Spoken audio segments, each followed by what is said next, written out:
Hi, എല്ലാവർക്കും Leeds അക്കാദമിയുടെ പുതിയൊരു വീഡിയോയിലേക്ക് സ്വാഗതം. ഇന്നത്തെ ക്ലാസ്സിൽ നമ്മൾ ഡിസ്കസ് ചെയ്യാൻ പോകുന്നത് ട്രയാങ്കിൾ ആൻഡ് സർക്കിൾ. ഓക്കെ, വൃത്തവും അതുപോലെ തന്നെ അതിനകത്തുള്ള ഒരു ത്രികോണവും. നമുക്ക് ത്രികോണമിതിയുമായിട്ട് ബന്ധപ്പെടുത്തി ഇതെങ്ങനെ ചെയ്യാമെന്ന് നോക്കാം. Okay, listen. നമ്മൾ പഠിക്കേണ്ട ഒരു ചെറിയ ഇക്വേഷൻ വളരെ സിമ്പിളായിട്ട് പറയാം. എ ബി എന്ന് പറയുന്നത് ഒരു കോഡ് അല്ലെങ്കിൽ ഞാൻ ആണെന്ന് വിചാരിക്കുക. വൃത്തത്തിൽ ഏതെങ്കിലും രണ്ട് ബിന്ദുക്കൾ കൂട്ടി യോജിപ്പിച്ച് നമ്മൾ വരയ്ക്കുന്ന വരേനെയാണ് നമ്മൾ എന്ത് പറയുന്നത് ഞാൻ അല്ലെങ്കിൽ കോഡ് എന്ന് പറയുന്നത്. ഓക്കെ, ഞാൻ ആ വാക്ക് പറയാൻ കാരണമുണ്ട്. നമുക്ക് പരീക്ഷയ്ക്ക് ചോദിച്ച ചോദ്യങ്ങളൊക്കെ ഡിസ്കസ് ചെയ്യുന്ന സെഷൻ വരുന്നുണ്ട്. അപ്പോൾ നിങ്ങൾക്ക് വളരെ ക്ലിയർ ആയിട്ട് അത് മനസ്സിലാവും. ഓക്കെ, അപ്പം എ ബി എന്ന് പറയുന്ന ഒരു ഞാണ്. ദെൻ വേണമെങ്കിൽ നിങ്ങളിങ്ങനെ കൺസിഡർ ചെയ്തോളൂ, ബി സി മറ്റൊരു ഞാനാണ്, അതേപോലെ തന്നെ എ സി മറ്റൊരു ഞാനാണ്, ഇല്ലെങ്കിൽ കോഡാണ്. ഈ മൂന്ന് കോഡുകളും കൂടി ചേർന്ന് കഴിഞ്ഞപ്പോൾ എന്തായി? ഒരു ട്രയാങ്കിളായി. ഓക്കെ, ഈ എ ബി എന്ന് പറയുന്ന കോഡ് ഉണ്ടാക്കിയ ആംഗിളാണ് സി എന്ന് പറയുന്നത്. ആണോ? എ ബിയിൽ നിന്നല്ലേ സിയിലേക്ക് പോയിരിക്കുന്നത് അല്ലേ? എ ബി ഉണ്ടാക്കിയതാണ് എന്ത്? സി എന്ന് പറയുന്നത്. അങ്ങനെയെങ്കിൽ എ ബിയുടെ നീളം കണ്ടുപിടിക്കാൻ വേണ്ടിയിട്ട് നമുക്കൊരു സിമ്പിൾ ഇക്വേഷൻ പഠിക്കാം. A B is equal to 2r A B ഉണ്ടാക്കിയ കോൺ 2r sine C. Okay, sine C, അതായത് ഈ ആംഗിളിൻ്റെ സൈൻ എടുത്താൽ മതി. ദെൻ അടുത്ത നോക്കാം, ബി സി. ബി സി ഉണ്ടാക്കിയ ആംഗിൾ, ബി സി ഇങ്ങോട്ടേക്ക് വന്നിട്ട് ആംഗിൾ ഉണ്ടാക്കി, ബി സി ഉണ്ടാക്കിയ ആംഗിൾ ഏതാണ്? That is A. അങ്ങനെയെങ്കിൽ ബി സി ആണ് കണ്ടുപിടിക്കേണ്ടതെങ്കിൽ B C equal to 2r sine A എന്ന് നമുക്ക് ഇക്വേഷൻ എഴുതാം. B C is equal to 2r sine A. Then അടുത്തത് നമുക്ക് എ സി ഒന്ന് കൺസിഡർ ചെയ്താലോ? എ സി ഉണ്ടാക്കിയ ആംഗിൾ ഏതാ? ബി ആണ് അല്ലേ? അങ്ങനെയെങ്കിൽ A C is equal to 2r sine B എന്ന് നമുക്ക് എഴുതാലോ. 2r സൈൻ ബി എന്ന് നമുക്ക് എഴുതാം. മക്കളോട് ശ്രദ്ധിച്ചേ, it's very simple. A B ആണെങ്കിൽ എയും ബിയും സിയും ആണുള്ളത്.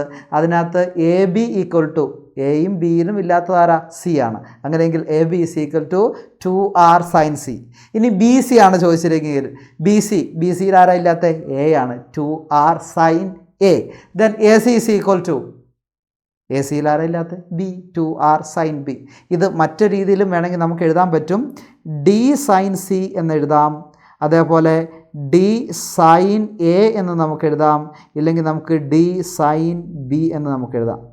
അതായത് 2r എന്ന് പറയുന്നത് രണ്ട് റേഡിയസുകൾ ചേർന്നാലും എന്താവും മക്കളെ? അതൊരു ഡയമീറ്റർ ആവും. ഓക്കെ, ആർ എന്ന് പറഞ്ഞാൽ റേഡിയസ് അല്ലെങ്കിൽ ആരമാണ്. ഡി എന്ന് പറഞ്ഞാൽ എന്താണ്? ദാറ്റ് ഇസ് എ ഡയമീറ്റർ, വ്യാസമാണ്. രണ്ട് ആരങ്ങൾ ചേരുമ്പോഴാണ് എന്തായിട്ട് മാറുന്നത്? ഒരു ഡയമീറ്റർ അല്ലെങ്കിൽ ഒരു വ്യാസം കിട്ടുന്നത്. ഓക്കെ, അപ്പോൾ 2r എന്ന് പറഞ്ഞാൽ അത് ഡി ആണ്. മനസ്സിൽ വെക്കണം കേട്ടോ. 2r എന്ന് പറഞ്ഞാൽ അത് ഡി ആണ്. ഓക്കെ, അങ്ങനെയെങ്കിൽ ഇത് ഉപയോഗിച്ച് എങ്ങനെയാണ് കണക്കുകൾ ചെയ്യുക? നമുക്കൊരു കണക്ക് ചെയ്ത് നോക്കിയാലോ? ടെക്സ്റ്റ് ബുക്കിൽ ഒരു കണക്ക് തന്നെ നമുക്ക് ചെയ്യാം. ഇവിടെ നോക്ക്. The figure shows the triangle and its circumcircle. What is the radius of the circle? അപ്പോൾ ഇവിടെ ഒരു പച്ച നിറത്തിലുള്ള നമ്മുടെ ഒരു സർക്കിൾ തന്നിട്ടുണ്ട്. അതിനകത്തൊരു ട്രയാങ്കിൾ ഉണ്ട്. ഓക്കെ, നമുക്ക് പേര് കൊടുക്കാം കേട്ടോ. നമുക്ക് പേരൊന്നും ഇല്ലെങ്കിൽ നമുക്ക് പേര് കൊടുക്കാം. എ ബി സി എന്ന് നമ്മൾ പേര് കൊടുത്തു. നമുക്ക് എന്താ കണ്ടുപിടിക്കേണ്ടത്? റേഡിയസ് ആണ്. റേഡിയസ് വരയ്ക്കൊന്നും വേണ്ട കേട്ടോ. തൽക്കാലം ഞാനൊന്ന് വെറുതെ വരയ്ക്കുകയാണ്. ഈ റേഡിയസ് ആണ്, വൃത്തത്തിൻ്റെ ആരമാണ് നമുക്ക് കണ്ടുപിടിക്കേണ്ടത്. അപ്പോൾ ഏത് ഇക്വേഷൻ ഉപയോഗിക്കാം? എ ബി തന്നിട്ടുണ്ട്, സി എന്ന് പറയുന്ന ആംഗിളും തന്നിട്ടുണ്ട്. അങ്ങനെയെങ്കിൽ നമുക്ക് ഏറ്റവും കംഫർട്ടായിട്ടുള്ള ഇക്വേഷൻ ഏതാ? A B is equal to 2r sine C. 2r sine C. Then A ബിയുടെ നീളം എത്രയാണ്? 3. Very simple. തന്നിരിക്കുന്ന കാര്യം ചുമ്മാ അങ്ങ് എടുത്ത് എഴുതി വെച്ചാൽ മതി. എ ബി എന്ന് പറയുന്നത് എത്രയാണ്? 3 ആണ്. Then 2r sine C. A B ഉണ്ടാക്കിയ ആംഗിൾ എത്രയാ? നോക്കിയേ, ദാറ്റ് ഇസ് 60 ഡിഗ്രി, 60 ഡിഗ്രി. അപ്പോൾ സൈൻ 60 ഡിഗ്രി. ദെൻ 3 സമം 2r. നോക്ക്, ഞാനിതിനു മുമ്പ് നിങ്ങളോട് പറഞ്ഞിട്ടുണ്ട് 30 ഡിഗ്രി, അതേപോലെ 60 ഡിഗ്രി, 45 ഡിഗ്രി. ഈ അളവുകൾ കൃത്യമായിട്ട് പഠിച്ചു വെക്കണം. നമ്മൾ ഇതിൻ്റെ ഷോർട്സ് ഒക്കെ ചെയ്തിട്ടുണ്ട്. വളരെ ഒരു മിനിറ്റ് കൊണ്ട് നിങ്ങൾക്ക് അത് പഠിച്ചെടുക്കാം. അപ്പോൾ 30 ഡിഗ്രി, 60 ഡിഗ്രി, 45 ഡിഗ്രി ആണ് വരുന്നതെങ്കിൽ ആ വാല്യൂസ് എന്ത് ചെയ്യണം? പഠിക്കണം. ഓക്കെ, കാണാതെ പഠിക്കണം. ഇല്ലെങ്കിൽ ഒരു ത്രികോണം വരച്ചെങ്കിലും നോക്കണം. നമുക്കൊരു ട്രയാങ്കിൾ വരച്ച് വേണമെങ്കിലൊന്ന് നോക്കാം കേട്ടോ. ഇതെങ്ങനെ നമുക്ക് കാണാപ്പാഠം പഠിച്ചില്ലെങ്കിൽ നമുക്ക് എങ്ങനെ ചെയ്യാമെന്ന് നോക്കാം. അപ്പോൾ നമ്മുടെ 60 ഡിഗ്രിയാണ് വരുന്നത്. നമുക്കറിയുന്ന ട്രയാങ്കിൾ ഉണ്ട് 30, 60, 90. ഇതിൻ്റെ റേഷ്യോ അറിയാലോ. 30ക്ക് ഓപ്പോസിറ്റ് 1, 60ക്ക് ഓപ്പോസിറ്റ് √3, 90ക്ക് ഓപ്പോസിറ്റ് 2 അല്ലേ. 1:√3:2 അല്ലേ. 30, 60, 90. ഇനി നോക്കിക്കേ, സൈൻ 60 ആണ്. എന്താ മക്കളെ സൈൻ എന്ന് പറഞ്ഞാൽ എന്താ? What you mean by the sine? Sine എന്താ? ഏത് റേഷ്യോ ആണ് സൈൻ എന്ന് പറയുന്നത്? ഓപ്പോസിറ്റ് സൈഡും ഹൈപ്പോട്ടന്യൂസും തമ്മിലുള്ള റേഷ്യോ ആണ് അല്ലേ. ആണോ? എതിർവശവും കർണവും തമ്മിലുള്ള എന്താണ് അനുപാതമാണ് എന്ത്? സൈൻ എന്ന് പറയുന്നത്. അങ്ങനെയെങ്കിൽ 60 ഡിഗ്രി നമുക്ക് മെൻഷൻ ചെയ്യാം. ഇതാണ് നമ്മുടെ 60 ഡിഗ്രി. 60 ഡിഗ്രീൻ്റെ ഓപ്പോസിറ്റ് ഏതാണ്? √3 ആണ്. ഹൈപ്പോട്ടന്യൂസ് ഏതാണ്? 2 ആണ്. അങ്ങനെയെങ്കിൽ നമുക്ക് സൈൻ 60ൻ്റെ വില എങ്ങനെ എഴുതാം? √3/2 എന്ന് എഴുതാം. നമുക്ക് എങ്ങനെ എഴുതാം? √3/2 എന്ന് എഴുതാം. അങ്ങനെയെങ്കിൽ 2r സൈൻ 60ൻ്റെ വില നമുക്ക് കൊടുക്കാം ഇൻറ്റു √3/2. നോക്കിക്കേ, മുകളിലും താഴെയും നമുക്ക് 2 ഉണ്ട് അല്ലേ. ഈ 2നെ അങ്ങ് വെട്ടിയാലോ? ഈ 2 നമുക്ക് വെട്ടിക്കളയാം. മുകളിലും താഴെ നമ്മൾ 2 എന്ത് ചെയ്തു? വെട്ടിക്കളഞ്ഞു. അങ്ങനെയെങ്കിൽ നമുക്ക് എന്ത് കിട്ടും? 3 = r ഇൻറ്റു √3 എന്ന് കിട്ടും. നമുക്ക് ആരെയാണ് വേണ്ടത്? നമുക്കാരെയാണ് വേണ്ടേ? ആറിനെയാണ് വേണ്ടത് അല്ലേ. നമുക്ക് റേഡിയസ് ആണ് വേണ്ടത്. Find the radius of the circle. വൃത്തത്തിൻ്റെ ആരമാണ് കണ്ടുപിടിക്കേണ്ടത്. അപ്പോൾ നമുക്ക് ആര് ഇവിടെ വേണ്ട? √3നെ വേണ്ട. നമുക്ക് 6 മാത്രം മതിയല്ലോ. അപ്പോൾ ഈ √3നെ നമ്മൾ എന്ത് ചെയ്യും? √3ന് ആവശ്യമില്ല. നമ്മൾ എന്ത് ചെയ്യും? തട്ടിയേക്കും അല്ലേ. √3 നമുക്ക് അപ്പുറത്തേക്ക് തട്ടാം. അപ്പോൾ ഗുണിക്കണം √3, മൾട്ടിപ്ലൈ ബൈ √3 എന്നുള്ളത് അവിടെ ചെല്ലുമ്പോൾ എന്തായിട്ട് മാറും? ഡിവിഷനായിട്ട് മാറും, ഹരിക്കണം എന്നാകും അല്ലേ. അങ്ങനെയെങ്കിൽ നമുക്ക് ഞാൻ ജസ്റ്റ് തിരിച്ചെഴുതാണ്. r = ഈ √3 അപ്പുറം കൊണ്ടുപോയാൽ 3/√3 എന്നാവുക അല്ലേ. 3/√3. നമ്മൾ ഇതിനു മുമ്പ് പഠിച്ചിട്ടുണ്ട്. ഡിനോമിനേറ്ററിൽ √2ഓ √3ഓ വന്നു കഴിഞ്ഞാൽ എന്ത് ചെയ്യണം? അതേ നമ്പർ കൊണ്ട് മുകളിലും താഴെയും എന്ത് ചെയ്യണം? ഗുണിക്കണം. വരയുടെ താഴെ വരുമ്പോൾ കേട്ടോ. ഛേദത്തിൽ വന്നാൽ മാത്രം ഈ പണി ചെയ്താൽ മതി, ഇല്ലെങ്കിൽ ചെയ്യണ്ട കേട്ടോ. ഇപ്പോൾ നമുക്ക് വരയുടെ താഴെയാണ് √3 വന്നേക്കുന്നത്. അപ്പോൾ നമുക്ക് ഇവിടെ കൊണ്ട് √3 കൊണ്ട് ഗുണിക്കാം. മേളിലും എന്ത് ചെയ്യാം? √3 കൊണ്ട് ഗുണിക്കാം. അപ്പോൾ നമുക്ക് എന്ത് കിട്ടും? 3√3 ഡിവൈഡ് ബൈ √3 × √3 3. ഓക്കെ, അത് ഓർത്തിരിക്കുക. ഇനി മേളിലും താഴെ ഈ 3 വെട്ടിക്കളയാലോ. So answer = √3 centimetre. അപ്പോൾ റേഡിയസിൻ്റെ നീളം എത്രയാണ്? ഇതിൻ്റെ ആരം? √3 സെൻറ്റിമീറ്റർ ആണ്. കിട്ടിയോ? ഓക്കെ. ദെൻ ഇതേ ക്വസ്റ്റ്യൻസ് നമുക്ക് ഡയമീറ്റർ ചോദിക്കാം. ഡയമീറ്റർ ചോദിച്ചു കഴിഞ്ഞാൽ നിങ്ങൾ എന്ത് കണ്ടുപിടിച്ചാൽ മതി? 2r കണ്ടുപിടിച്ചാൽ വേണ്ടി മതി. ഓക്കെ, അങ്ങനെ നമുക്ക് ഈ ടൈപ്പ് ഏത് രീതി വന്നു കഴിഞ്ഞാലും നമുക്ക് തന്നിരിക്കുന്ന അളവുകൾ ഇതിനകത്ത് റീപ്ലേസ് ചെയ്താൽ സിമ്പിളായിട്ട് നമുക്ക് ചെയ്യാൻ വേണ്ടി പറ്റും. കൂടുതൽ ചോദ്യങ്ങൾ നമ്മൾ തീർച്ചയായിട്ടും വരുന്ന ക്ലാസ്സുകളിൽ എക്സാമായിട്ട് ഓറിയൻറ്റഡ് ആയിട്ട് നമ്മൾ ലൈവ് ക്ലാസ്സുകളും മറ്റ് ക്ലാസ്സുകളൊക്കെ വയ്ക്കുന്നുണ്ട്. തീർച്ചയായിട്ടും നിങ്ങൾ സബ്സ്ക്രൈബ് ചെയ്ത് വെക്കണം. അത് നമുക്ക് അതുകൊണ്ട് തന്നെ സബ്സ്ക്രൈബ് ചെയ്ത് കഴിഞ്ഞാൽ നമുക്ക് വരുന്ന അപ്ഡേറ്റ്സുകളൊക്കെ നിങ്ങൾക്ക് എന്ത് ചെയ്യും? എപ്പോഴും കിട്ടിക്കൊണ്ടേയിരിക്കും. ഇനി അടുത്തൊരു കണ്ടീഷനാണ് പറയുന്നത്. ഇവിടെ നോക്കുക. The picture below shows a part of a circle. വൃത്തത്തിൻ്റെ ഒരു ഭാഗമാണ് കൊടുത്തിരിക്കുന്നത്. ഇത് 8 സെൻറ്റിമീറ്റർ ആണെന്ന് ഇവിടെ കൊടുത്തിട്ടുണ്ട്. ഓക്കെ, അതുണ്ടാക്കിയ ആംഗിൾ 140 ഡിഗ്രി ആണെന്ന് കൊടുത്തിട്ടുണ്ട്. നമുക്ക് കണ്ടുപിടിക്കേണ്ടത് what is the radius of the circle. ഈ വൃത്തത്തിൻ്റെ ആരം എത്രയാണെന്നാണ് കണ്ടുപിടിക്കേണ്ടത്. ഇങ്ങനെയൊക്കെ ചോദ്യം തരുമ്പോൾ നമുക്ക് തൽക്കാലം എന്ത് കൊടുക്കടാ? ഇതിനൊക്കെ പേര് കൊടുക്കാം. നമുക്ക് ABC എന്ന് നമുക്ക് എന്ത് ചെയ്യാം? ഇവന് പേര് കൊടുക്കാം. ഓക്കെ, അപ്പം AB അറിയാം, AB ഉണ്ടാക്കിയ ആംഗിൾ അറിയാം. നമ്മളിപ്പോൾ ചെയ്ത അതേ ഇക്വേഷൻ നമുക്ക് കൊടുക്കാം. AB = 2r sin c. AB = 2r sin c. Okay, yes. ഇവിടെ നോക്ക്. AB എന്ന് പറയുന്നത് നമുക്കറിയാം. AB എത്രയാണ്? 8 സെൻറ്റിമീറ്റർ. ദെൻ 2r കണ്ടുപിടിക്കാൻ പോണ്ട സാധനമാണ്. Sign 140 degree. സൈൻ 140 ഡിഗ്രി അല്ലേ. നമ്മൾ ടെക്സ്റ്റ് ബുക്കിൽ പിന്നെ 124-ാമത്തെ പേജിൽ പിന്നെ സൈന് കോസ് ടാൻ എന്ന് പറഞ്ഞ് വില കൊടുത്തിട്ടുണ്ട്. ചുമ്മാ എടുത്ത് നോക്കി 140 എത്രയാ? അതിനകത്തില്ല. അതിനകത്ത് 90 പറയാന്നറിയില്ല. പിന്നെ ഇതിപ്പോൾ എവിടെ നിന്ന് ചെയ്യൂ അല്ലേ? അപ്പോൾ ഈ കാര്യം ഓർത്തിരിക്കണം. തന്നിരിക്കുന്ന ആംഗിൾ 90യേക്കാൾ കൂടുതലാണെങ്കിൽ 90-നേക്കാൾ കൂടുതലാണെന്ന് വിചാരിക്കാം. അങ്ങനെയാണെങ്കിൽ അതിന് ഒരു എളുപ്പ വഴിയുണ്ട്. നോക്കാം നമുക്ക്. ഒരു സിമ്പിൾ. ഓക്കെ, ഇതേ ഇക്വേഷൻ തന്നെ ഞാൻ സാർ എഴുതുകയാണ്. 2r sin 140 90-നേക്കാൾ കൂടുതലാണെങ്കിൽ ആ തന്നിരിക്കുന്ന ആംഗിളിനെ എന്ത് ചെയ്യുക? 180-ൽ നിന്ന് കുറച്ചാൽ മതിയടാ. 180-ൽ നിന്ന് എന്ത് ചെയ്താൽ മതി? കുറച്ചാൽ മതി. സിമ്പിളാണ്. Okay.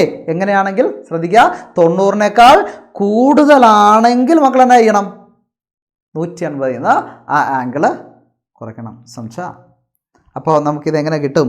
8 is equal to 2 6 sign 180-ൽ നിന്ന് നമുക്ക് 140 കുറച്ച് കഴിഞ്ഞാൽ എത്ര കിട്ടും? 40 ഡിഗ്രി എന്ന് കിട്ടും. സൈൻ 40 ഡിഗ്രി എന്ന് കിട്ടും. അപ്പോൾ നമുക്ക് സൈൻ 40-ന്റെ വില കൊടുക്കാം. സൈൻ 40-ന്റെ വില ഞാൻ ജസ്റ്റ് ഇവിടെ എഴുതാണ്.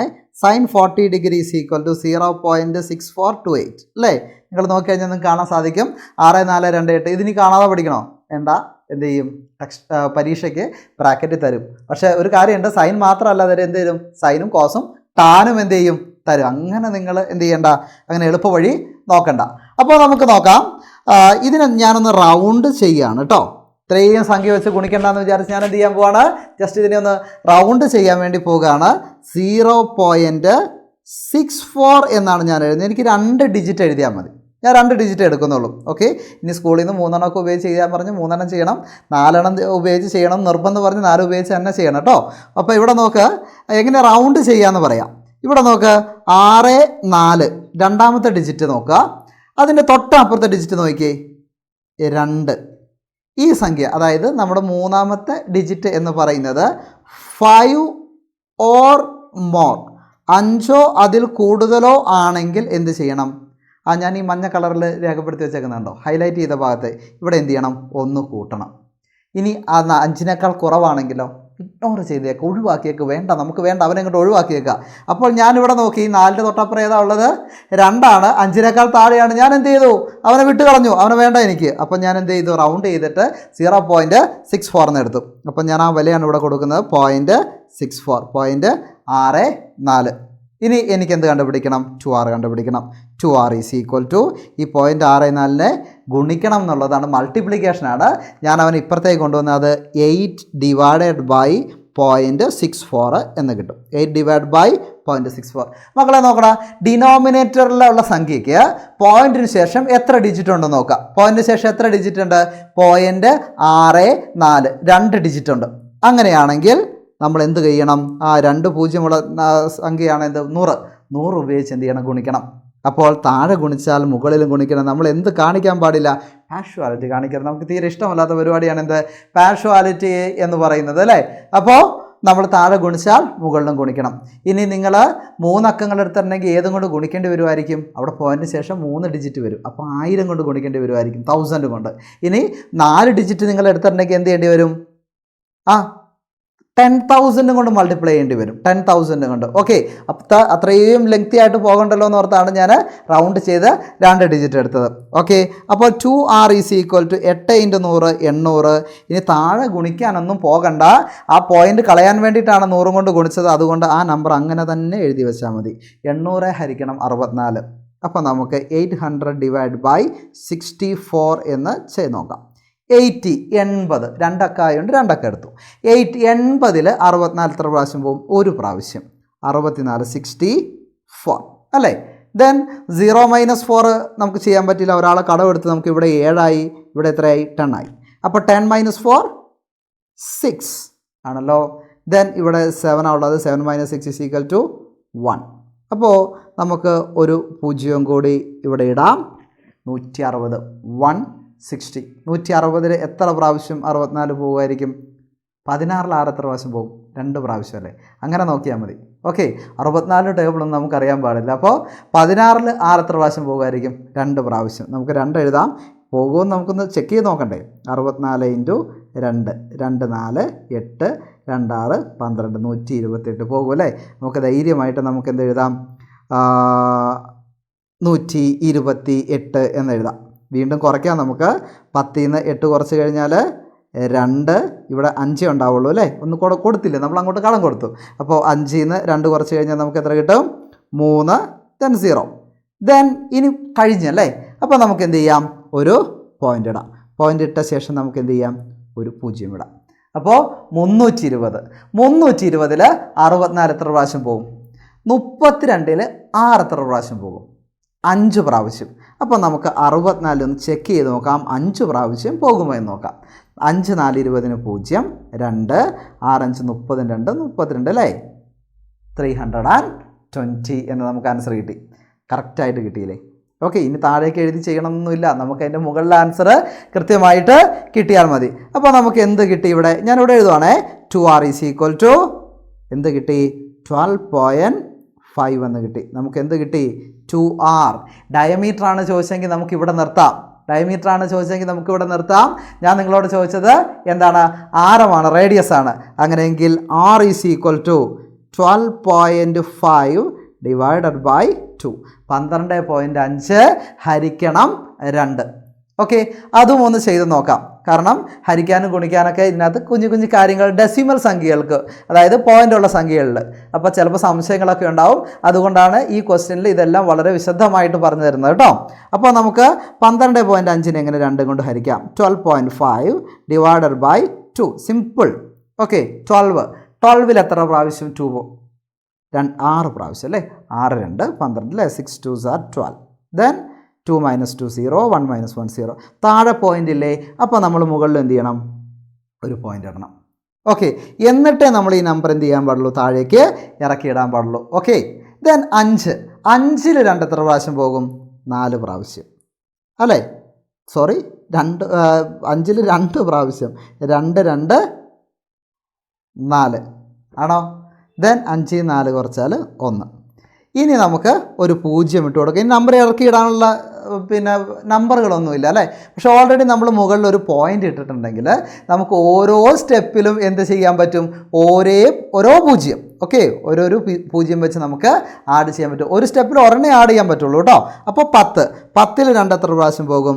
5 പ്രാവശ്യം പോകും അല്ലേ? ദെൻ കഴിഞ്ഞു. 5 2 10. ബാക്കിയൊന്നും നമ്മൾ എഴുതണ്ട. So the radius = 6.25 centimetre. Answer കിട്ടിയില്ലേ?